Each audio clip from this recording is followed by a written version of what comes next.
మహిళలందరికీ నా నమస్కారం తెలుపుకుంటున్నాను. జగన్ నిన్న ఒక మహిళా సమావేశం ఏర్పాటు చేసుకున్నాడు తల్లి.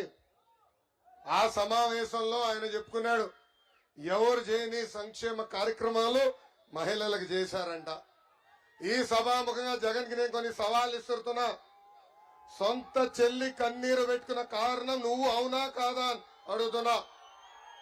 సొంత తల్లిని మెడబట్టు బయటికి గెంటేసింది నువ్వు అవునా కాదా అని అడుగుతున్నా.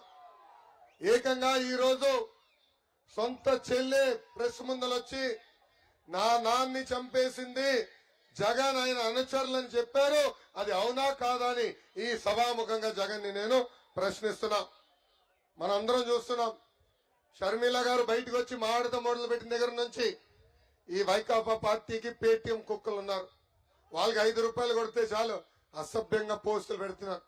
చివరికి వాళ్ళ చెల్లమ్మ పైన కూడా అసభ్య పోస్టులు పెట్టించాడు ఈ సైకో జగన్. తల్లి ఆలోచించండి, తల్లికి చెల్లికి న్యాయం చేయలేని వ్యక్తి మనకి న్యాయం చేస్తాడా అని ఆలోచించమంటున్నా. ఇంకా సంక్షేమం గురించి మాట్లాడుతున్నాడు ఈయన. మై డియర్ జగన్, భారతదేశానికి సంక్షేమం పరిచయం చేసిన వ్యక్తి అన్న ఎన్టీఆర్. ఆనాడు ఆస్తుల్లో మహిళలకి సమాన హక్కు కల్పించారు. అంతెందుకు, నువ్వు 10th క్లాస్ పేపర్ దొంగిలించే సమయంలో చంద్రబాబు నాయుడు గారు డ్వాక్రా సంఘాలు ఏర్పాటు చేశారు. మీ ఇంట్లో నిన్ను భరించలేక బెంగళూరుకి తరిమేసినప్పుడే చంద్రబాబు నాయుడు గారు మహిళలకి దీపం పథకం తీసుకొచ్చారు. నిన్నగాక మొన్న నువ్వు చంచల్ గూడ జైల్లో ఉన్నప్పుడే బాబు గారు పసుపు కుంకం, తల్లి బిడ్డ ఎక్స్ప్రెస్ ఇలా అనేక సంక్షేమ కార్యక్రమాలు మహిళలకు అందజేశారు. ఇంకా ఈయన చేసిన మోసాల గురించి కూడా చెప్పాలి తల్లి. ఎన్నికల ముందర ఏం చెప్పాడు తల్లి? సంపూర్ణ మద్యపాన నిషేధం చేసిన తర్వాతనే మీ ఓట్లు అడుగుతా అన్నాడు. సంపూర్ణ మద్యపాన నిషేధం చేశాడు తల్లి. ఆ హామీ గోవిందా గోవిందా.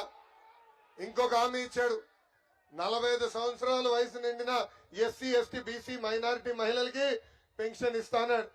ఏమైందా హామీ? గోవిందా గోవిందా. 3వ హామీ కూడా ఇచ్చాడండి. ఏంటది? ఇంట్లో ఎంతమంది బిడ్డలుంటే అంతమంది బిడ్డలకి అమ్మఒడి ఇస్తాన్నాడు. ఏమైందా హామీ? గోవిందా గోవిందా. ఇంకా ఏకంగా మహిళల పేరుతో 30 లక్షల ఇల్లు కడతానన్నాడు. కనీసం 3,000 ఇల్లు కూడా ఈ సైకో జగన్ ఈ రోజు అట్లా. నేను పాదయాత్ర చేసుకున్నప్పుడు చాలా మంది అక్క చెల్లెళ్ళని కలిశారు. వాళ్ళందరూ ఒకటి కోరారు, అన్నా ప్రొఫెషనల్ కోర్సులు చేయాలనుకుంటున్నాం, నర్సులు అవ్వాలనుకుంటున్నాం, ఇతర కోర్సులు చేయాలనుకుంటున్నాం, మమ్మల్ని ఆదుకోండి అని చెప్పారు.